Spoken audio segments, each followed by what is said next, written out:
25 old Amish recipes most Americans have never tried. There's a 2-lane road in Lancaster County, Pennsylvania, where time runs on a different clock. Drive it on a Sunday morning in 1967, and you'd pass horse-drawn buggies, clotheslines heavy with hand-sewn dresses, and kitchens where breakfast had been cooking since before dawn.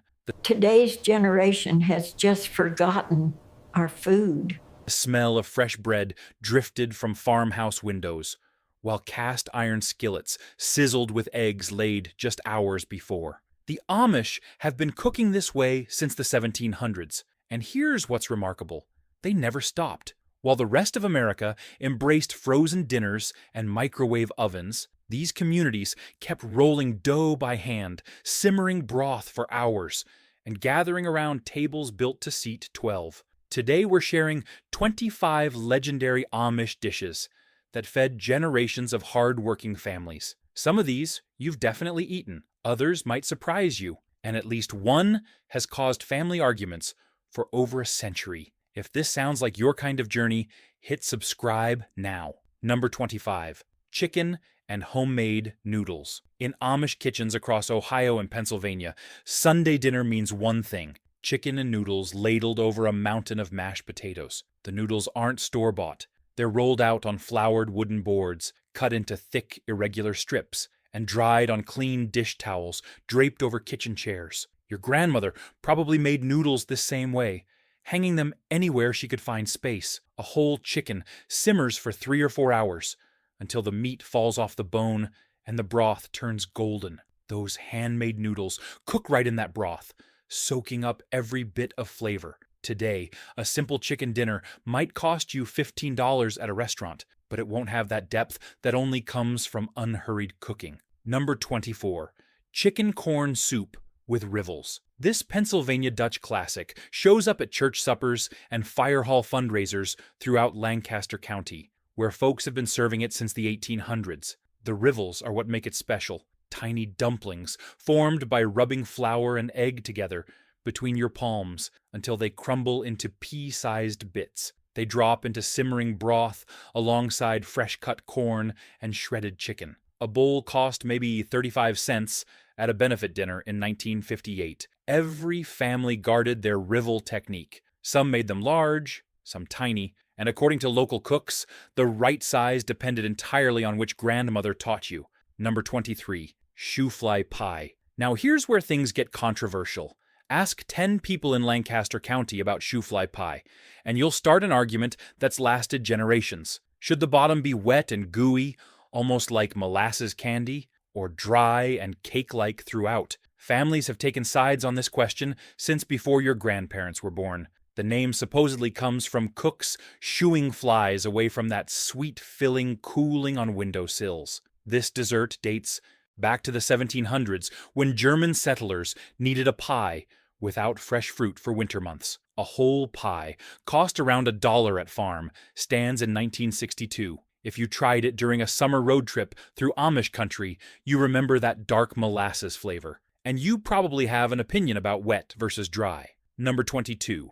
Amish macaroni salad. What surprises outsiders most is the sweetness. This isn't Italian pasta salad. The dressing combines Miracle Whip, yellow mustard, sugar, and vinegar into something entirely different. Hard-boiled eggs get chopped in along with celery and bell pepper for crunch. Church ladies across the Midwest have been bringing this to potlucks since the 40s. Making it ahead actually improves the flavor as those noodles absorb the creamy dressing overnight. Number 21.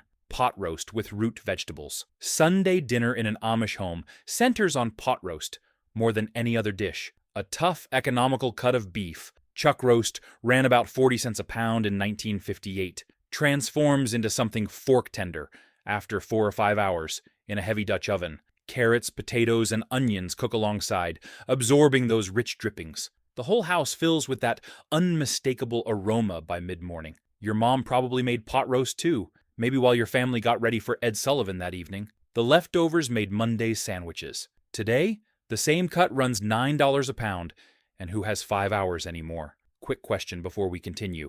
How many of these dishes have you already made in your own kitchen? Keep count. We're genuinely curious what you'll share in the comments. Number 20. Schnitz und Knepp. The name sounds exotic, but it's pure Pennsylvania Dutch comfort. Dried apples, simmered with ham, and topped with dumplings. Schnitz means sliced, referring to apple rings that families dried every fall and stored in cloth bags hanging from cellar rafters. The combination of salty ham, sweet rehydrated apples, and fluffy dumplings seems strange until you taste it. Then it makes perfect sense. Families have been making this since the 1700s, when preserving food through winter meant survival. Sweet and savory together, the Amish understood that combination long before fancy restaurants discovered it. Number 19. Amish broccoli salad. Crisp, raw broccoli, sharp cheddar, red onion, and crumbled bacon, tossed in a creamy dressing with just enough sugar to balance the tang.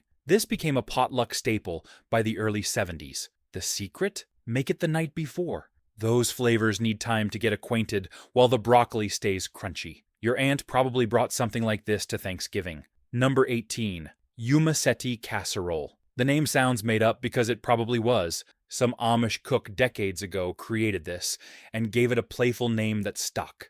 White egg noodles, seasoned hamburger, tomato sauce, and a creamy layer with sour cream all baked together until the edges bubble and the top turns golden. Back when you could feed a family of 6 for under $2.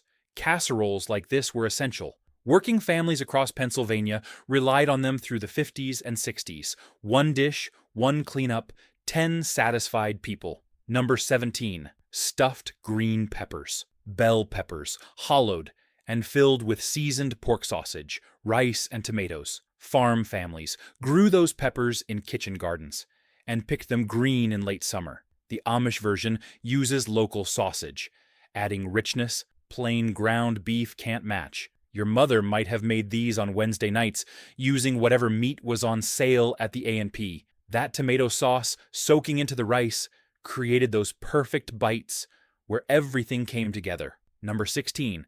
Pea salad sweet, green peas, cubed cheddar, chopped hard-boiled eggs, bacon bits, all bound in creamy dressing. This appears alongside the macaroni salad at every Amish gathering, cool and refreshing next to all those hearty hot dishes. Church ladies have brought this to potlucks since the 60s, when frozen peas made it easier than shelling fresh ones. The colors alone make it appealing before you taste it. Now, here's where Amish cooking shows its real genius, stretching $1 while feeding a crowd. The next few dishes prove you don't need expensive ingredients to create something memorable. Number 15.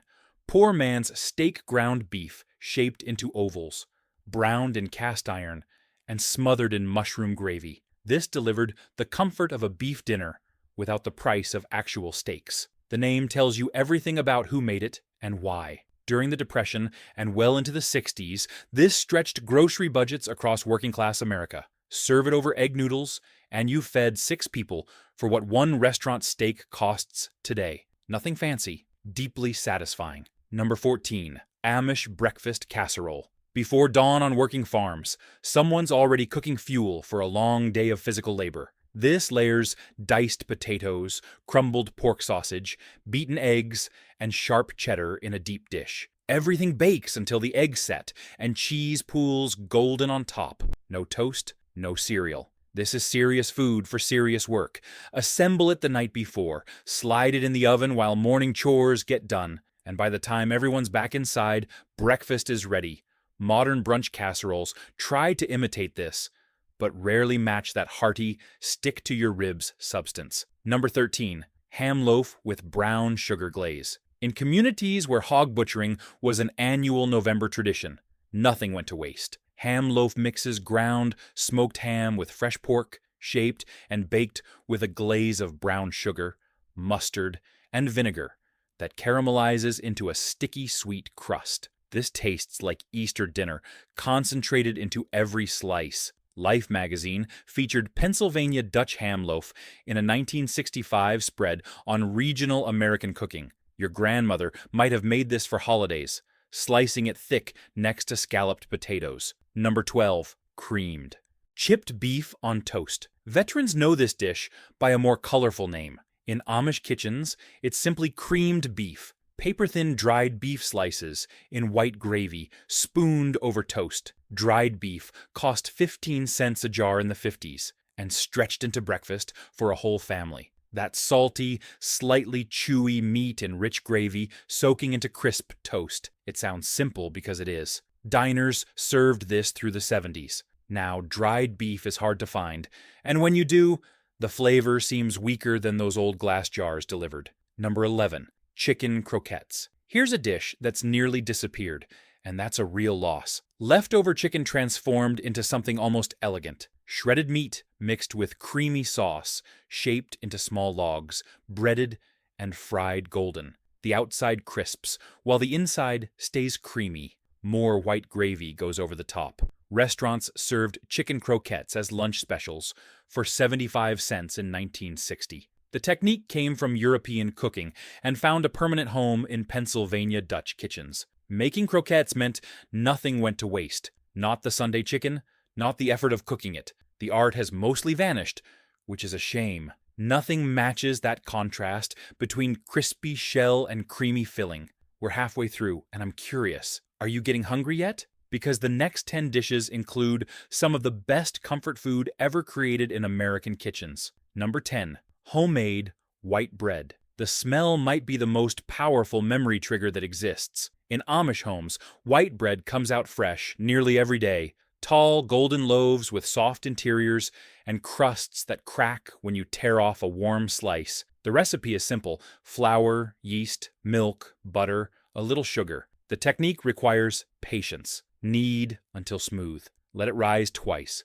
Bake until it sounds hollow when tapped. Your mother or grandmother probably baked bread like this, filling the whole house with that warm yeast smell that meant home. A loaf cost about a dime to make in 1955. Store-bought bread today, even the expensive kind, can't touch that tender crumb and honest flavor. Number 9. Potato rolls. These achieve an impossible softness by adding mashed potatoes to the dough. The result practically melts, subtle sweetness that makes them perfect for soaking up gravy. Amish bakers arrange them close together, so they emerge with soft, pull-apart sides. Serve warm with butter and apple butter, and any ordinary supper becomes something special. Number 8. Apple butter. This isn't butter at all. It's apples cooked down for hours until they become dark, spreadable, spiced with cinnamon and cloves. Amish communities made apple butter in huge copper kettles outdoors, stirring constantly with long wooden paddles, while neighbors gathered to help and visit. The process took all day, turning bushels of fall apples into jars that lasted through winter. At farm stands in the 50s, a quart cost around 50 cents. Spread on fresh bread, it delivers a flavor that's sweet, tart, and warmly spiced all at once. Number 7. Whoopie pies. 2 soft chocolate cake rounds, sandwiching fluffy white filling. Whoopie pies have been Pennsylvania Dutch country's unofficial dessert since at least the 1920s. Legend says farm wives packed them in lunch pails, and workers shouted, "Whoopie!" finding them. True or not, it's a good story. The cake stays moist, almost like a dense cookie, while that marshmallow filling provides creamy sweetness. Bakeries in Lancaster County sell thousands weekly to tourists. A single whoopie pie cost a quarter in 1965. Modern versions come in every flavor, but original chocolate with white filling remains the one people remember. Number 6. Snickerdoodles. Soft, slightly tangy from cream of tartar, rolled generously in cinnamon sugar before baking. That coating creates a crackled exterior over a tender center that stays soft for days, if they last that long. Kids coming home from school found these waiting on kitchen counters, still warm. The recipe uses basic ingredients, nothing exotic. Your mother probably made them during holidays, and cinnamon smell meant Christmas was close. Number 5. Buttermilk pie. When you have buttermilk left from churning butter, you make this. The custard filling balances sweetness with tangy richness, creating something creamy and delicate that's impossible to stop eating.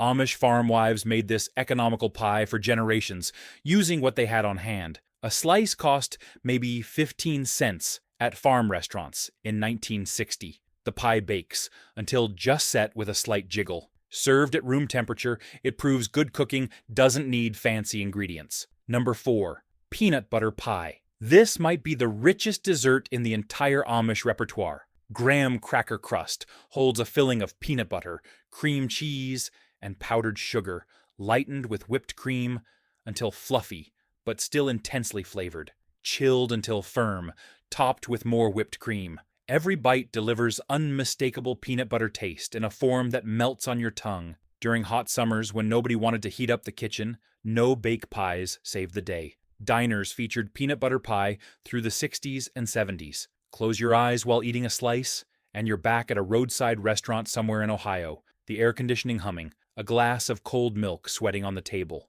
Number 3. Soft sugar cookies. Unlike crispy sugar cookies, these stay thick and soft with a crackled, sugary top. They're dropped by spoonfuls, not rolled and cut, quick enough for busy farmhouse kitchens. The flavor comes from real butter and vanilla, pure and simple. Your grandmother might have kept a jar filled with these on her counter. Commercial soft cookies use additives to fake the texture. Nothing beats the real thing. Number 2. Amish friendship bread. This one's about more than food. The cinnamon-swirled sweet bread comes with a starter that gets passed from friend to friend. Each person feeds it for 10 days before baking and sharing more starter, along with fresh loaves. In the 70s and 80s, friendship bread starters traveled through churches and neighborhoods across America. Some food historians estimate that at the tradition's peak in the mid-1980s, starters had passed through millions of American kitchens. Receiving a starter meant someone thought of you. You'd bake, then divide the starter and deliver bags to 3 friends who do the same. The bread is delicious, moist, and fragrant with cinnamon. But the real gift was connection in an increasingly disconnected world. Some starters reportedly circulated for years, linking families across states, each loaf a small act of sharing. Number 1. Shoefly cake. We talked about the pie, but the cake version earns the top spot. Drier than the pie, more suited to breakfast or afternoon coffee, sliced and eaten by hand with a cup of strong black coffee. That dark molasses flavor comes through without overwhelming, while brown sugar crumbs on top add buttery texture. Amish bakers have made this for morning meals since the 1700s. A square of shoefly cake with coffee was how Pennsylvania Dutch farmers started their days for 200 years. You might have tasted it at a roadside stand during a family vacation,